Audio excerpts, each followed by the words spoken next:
I see it a lot of times, especially with real estate investors. Say you cancel your SEO company. You think they suck. And then 6 months later, your deal flow drops. You actually cut off what was working for you sometimes because of the communication.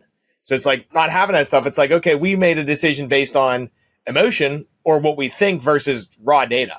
And then what ends up happening is like, a year or two later, you just throw your hands up in the air and say, oh, marketers suck. And it's not necessarily true. There are some bad marketers out there. There's no question. But big part of the problem is the client. Hey, welcome back, everyone, to another episode of Eat, Sleep, and Invest. I'm your host, Brian Driscoll. I'm here with Marc Ensign. What's up, man? Hey, what's happening, Brian? Hey, same old. How you doing? Great. How about yourself? Pretty good. All right, Marc, give everybody a little background on what you do and how you got into the space. Sure. All right. So I'll give you the 60-second version of it as best I can. I actually started off my life as a professional musician. I spent a lot of years working on Broadway, touring around the country, playing with some pretty decent sized artists. And at some point, I got tired of being on the road all the time, and I figured I wanted to settle down. And the way I got all these great gigs was I was just really good at getting in front of people and marketing myself, basically. So I was like, I wonder if I could do this for other people. And so I started a web design company like early 2000s, like so 2001, 2002, which turned into an SEO company when that became a thing. And then all of a sudden social media came out. So we converted, we added social media into our mix. Basically, we were just a full service digital marketing agency that kind of took on these different things as they kind of came out, Google Ads, the whole nine. And so I ran that for probably about 15 years. We had we had everybody from the local, plumber and electrician up to, Nike, American Express, Tiger Woods, Berkshire Hathaway, Travel and Leisure Magazine. Like, so we had some pretty big clients too. And we had a really healthy mix of all these different clients and industries. That's pretty cool. And then you just branched into the real estate? Actually, let me ask you this. Yeah. I know you from the real estate space. Are you a fractional CMO only in real estate or just for all other industries too? No, we do professional services. Yeah. So I guess that's probably a piece I forgot. Like at some point, like during my stay as running a digital marketing agency, I decided that one of my core values is making an impact. And after a while, I just didn't feel like I was making that big of an impact. Like Nike wasn't thanking me on their earnings calls for all the work I was doing. Like I was just kind of like a cog in this gigantic wheel. And so I exited that agency and wasn't sure what was next, fell into the CMO world. I had a client that was, who wasn't a client at the time, but a company that was looking for somebody to fix their marketing. And I kind of jumped in with both feet and really kind of loved that space and that leadership role within marketing. I did not, I did a couple in e-commerce. I did a couple of professional services. I gravitate towards professional services like, finance, medical, legal, like those kind of spaces, because marketing is crazy expensive.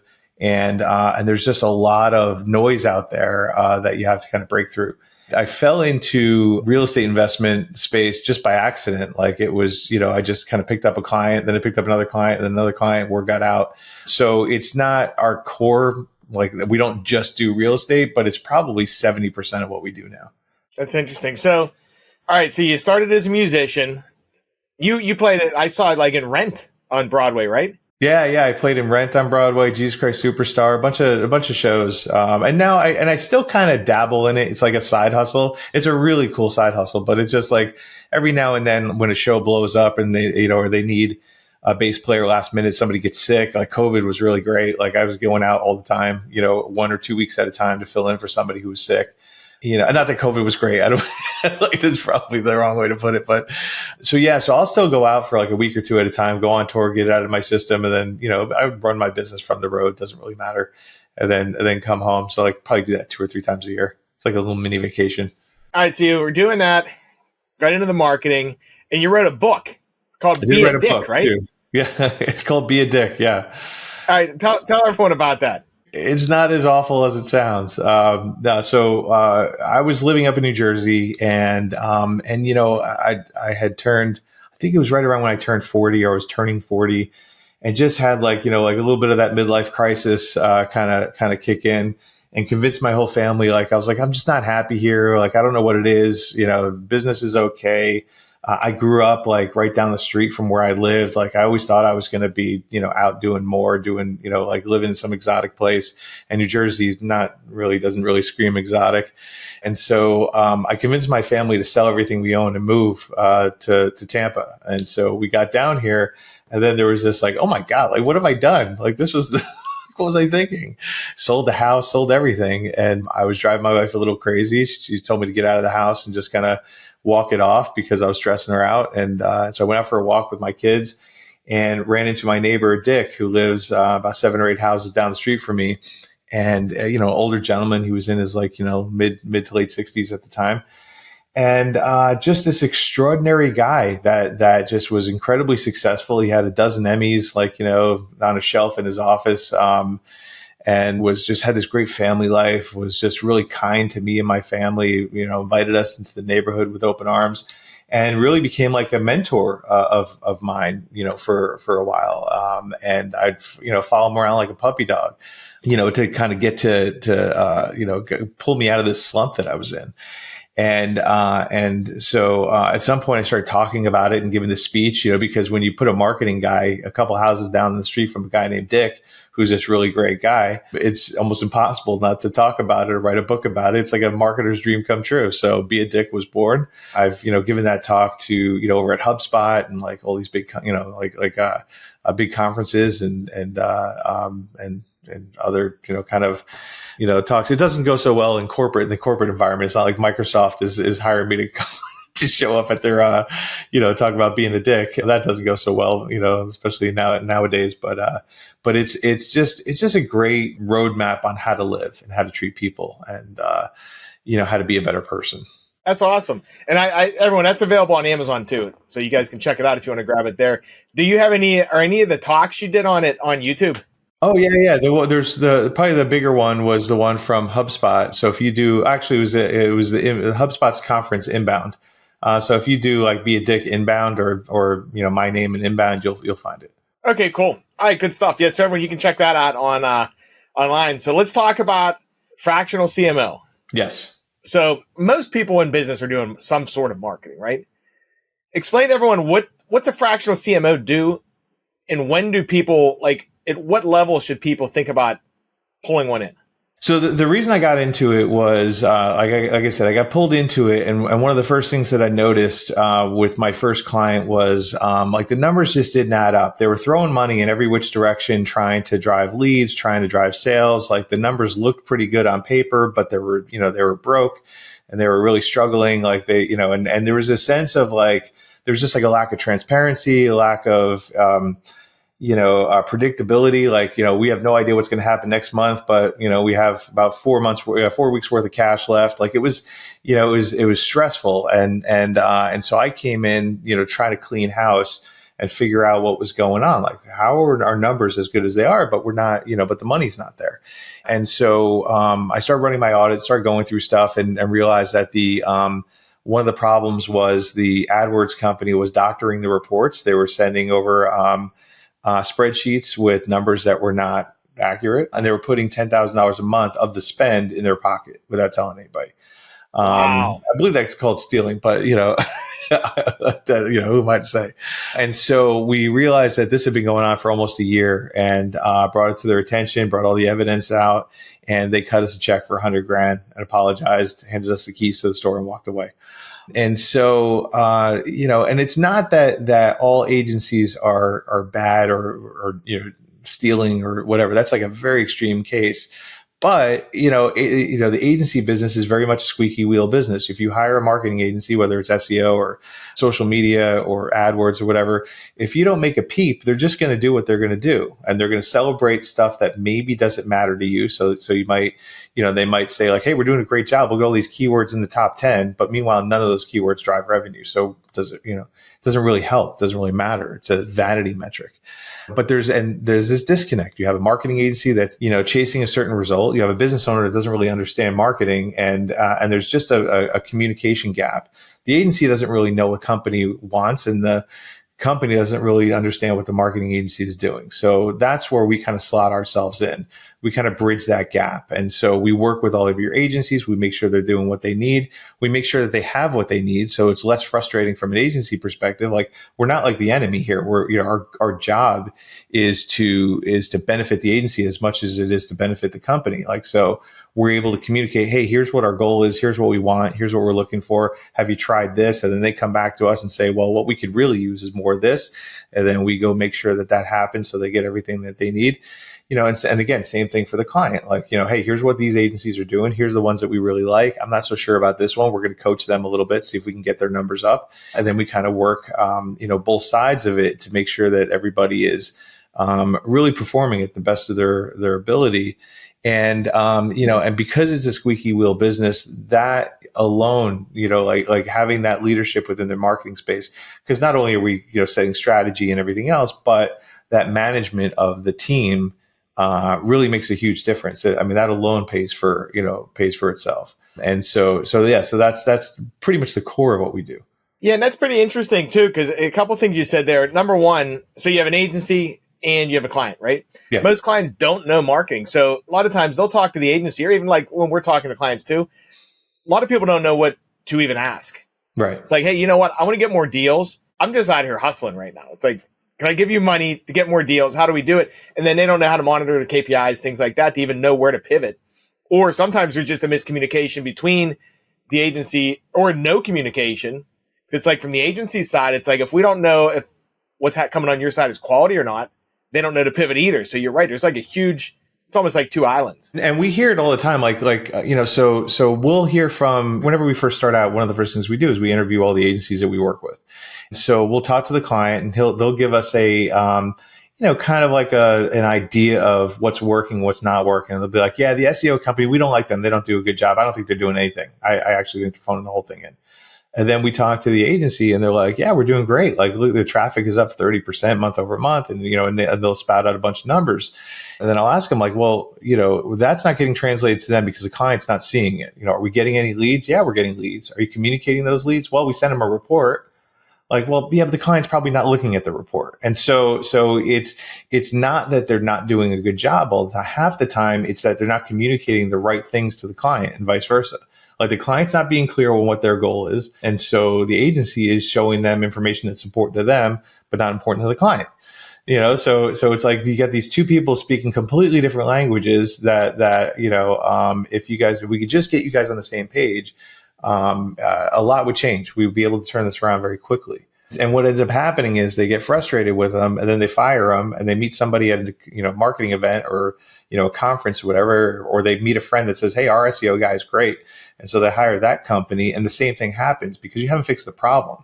The problem isn't that the guy, the agency doesn't know what they're doing. The problem is that there's just a lack of communication, that nobody knows, what they want, and they're not communicating it. It's a really big thing you're talking about there too, because I see it a lot of times, especially with real estate investors. Like in that scenario right there, say you cancel your SEO company, pissed off at them that you think they suck, and then 6 months later, your deal flow drops. And you actually cut off what was working for you sometimes because of the communication. Yeah. So it's like not having that stuff. It's like, okay, we made a decision based on emotion or what we think versus raw data. And then what ends up happening is, like, a year or two later, you just throw your hands up in the air and say, "Oh, marketers suck." And it's not necessarily true. There are some bad marketers out there. There's no question. Big part of the problem is the client. Not in a terrible way, but like, and not like you're not sabotaging your agencies or whatever. Like you said, you just don't know what to ask. You just don't know what's important. You don't know what to communicate. And so everybody's kind of left to try to, I don't know, I guess we'll just set this thing up and we'll just do our best. And I mean, we think we're doing a good job. So I'm assuming they do too. Right. Yeah. So what do you see? Say someone's doing marketing, they're running it themselves, and they're working with agencies, one agency or maybe multiple agencies. What are a couple of things that they should be thinking to themselves or asking themselves or looking at? Really, I mean, it's the number one thing as far as working with those agencies is communication. That doesn't mean that you need to talk to them every week. Like, that's actually detrimental, is to talk to your agency, partner every week. It almost like suggests that you don't trust them, or and you're babysitting them. Or, I mean, really, you should let them be the experts. Like, don't try to tell them how to do their job. but communicate what's important to you. Like, so if really all you care about is deal flow, and so like, look, we close one out of every 8 leads, or 10 leads, whatever it is, and we want 10 deals this month. That means we need about 80 to 100 deals. And so, based on, we have an AdWords guy, we have, an SEO company, and we have a social media company. And so, maybe we'll get one or two of those deals from social media. We'll get, we need 30 leads from SEO. We need 50 leads from, AdWords. Really kind of figure out what the breakdown is, that you want. And it should be a bit of a push goal. Like if you did 10, last month, shoot for 14, or shoot, like definitely up it, challenge them a little bit, but just that clarity of being able to communicate to everybody based on everything that, we've done, based on, in the past, and also looking at the dates. Like if it's, this November, December, know that you're probably going to be a little more, a little down versus January, February, and be able to communicate that and just, and then at the end of the month, spend a few minutes talking about the past data, but spend the majority of your meeting with them going like, okay, let's talk about what we're doing next month. Because all too often, you sit on a half-hour call with an agency and they talk about like, yeah, we had this many visitors and we did this, and we talk about everything that happened in the past, and there's very little talk about what next month is going to look like. So of course, next month is going to look a lot like this month. It just, it's never going to change unless, you're spending time, really focused on resetting your goals, resetting your direction, and challenging them, for the next month.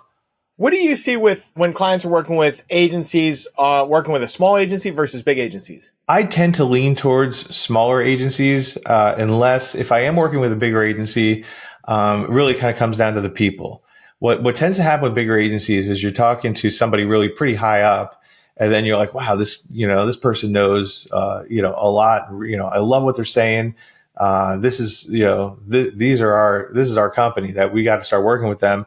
Only to then, once you sign up, they introduce you to your, customer rep or whatever, and it's their latest intern, or somebody that's only been in the industry for a year or two, doesn't really understand the real estate industry, or it's, I don't mind big agencies, but before I hire a big agency, like I want to meet the people that we're going to work with. I want to meet my team before we decide to make to agree to this.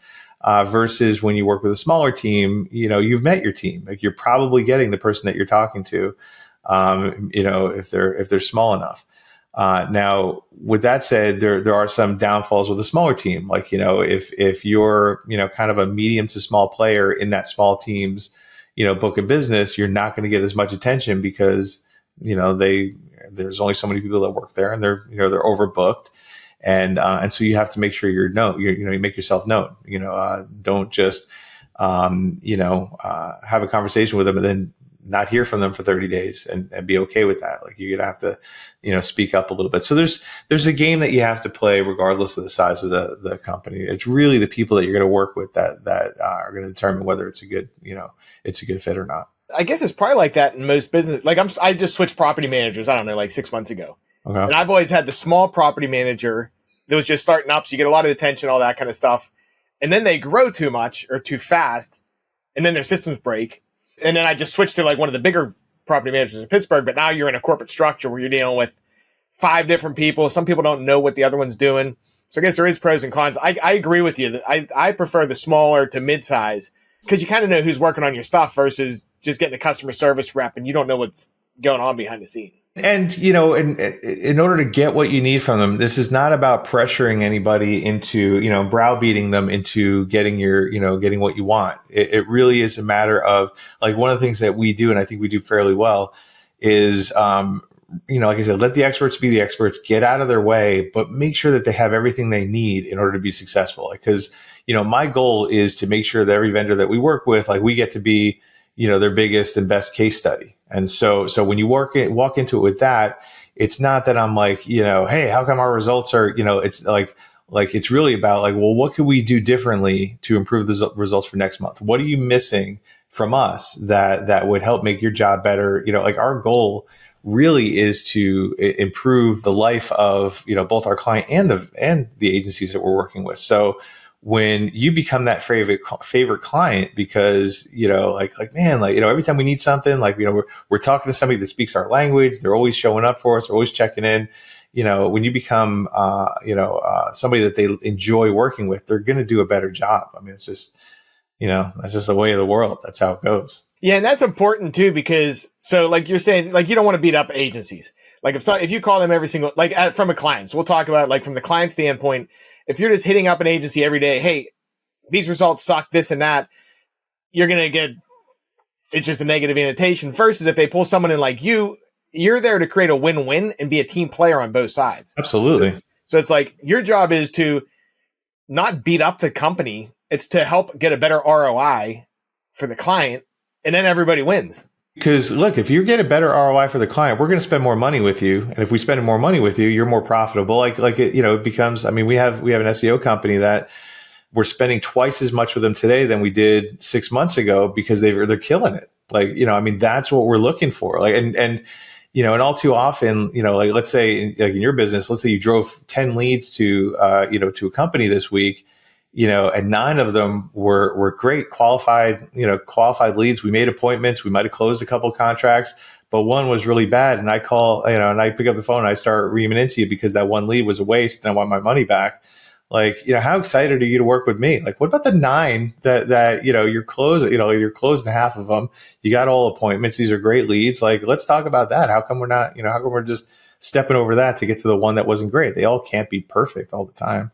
That's a good point too, because celebrate. Normally, marketing companies don't hear about the wins. No, they just get when traffic was down 3%. Yeah, but last month traffic was up 40%. So the fact that we maintained that is nothing short of a miracle. So let's pat ourselves on the back a little bit. Of course, not every month is going to be through the roof. Those are some really good points. How much do people need to be spending on marketing, or what type of marketing do they need to be doing to think about engaging somebody like you? I always kind of say if you're doing somewhere, I think at a minimum right around that $3 to $5 million mark is probably a good place to start. If you're bringing in that kind of business, it's time for you to let go of the marketing, because to get from 5 to 10 is a feat in and of itself, let alone 10 to 20, 20 to 50 and all that. At some point you have to let go of the marketing.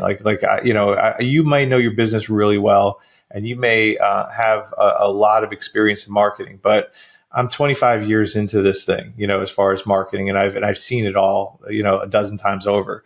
I'm going to have a point of view and a way of looking at it and a way of approaching it that you're not going to, that you wouldn't have thought of, that, maybe, the marketing agencies that are comfortable working with you and just kind of doing their thing or wouldn't have thought of. You need somebody to come in that just sees things differently, because that's what it's going to take to get from 5 to 10. And so we usually come in right around that 3 to 5, range. And right around, I want to say 35, 25, 35, 50, somewhere in that neighborhood, it's time for us to go. It's time for us to help you find an internal CMO, where you have somebody that is, at the water cooler with you in your office and there all the time. Because, that's the point where, again, if you want to get to that next level, it's going to take something different. And that usually is, us helping you find the right permanent member for your team. And that brings up fractional. So anyone who doesn't know about fractional, it's you can hire a CMO and it would be an expensive position to fill. Sure. Or you can hire for a fraction and it's part-time. It's we're just working, I don't know, how many hours do you think on an average client would they need to engage? It's kind of tough to factor because we do things a little bit differently. We're not just if you hire me as your fractional CMO, you're not just getting me, you're getting my entire team. So I have an AdWords person, I have an SEO person, I have a social media person, I have my team of marketing technicians and executive assistants and all that. And now we're not going to do your SEO for you. We're not going to do your AdWords, but I have these people on my team because they're also looking at I believe in experts. And so, I can look at your AdWords and I could probably find a couple of things that I think we can improve this, or, and talk to the AdWords team about it. But better than that is somebody that eats, breathes, and sleeps this stuff. And so, so me personally, I'm manning the strategy. I'm working with all your agencies. I'm the gap between you and the client and the agency, and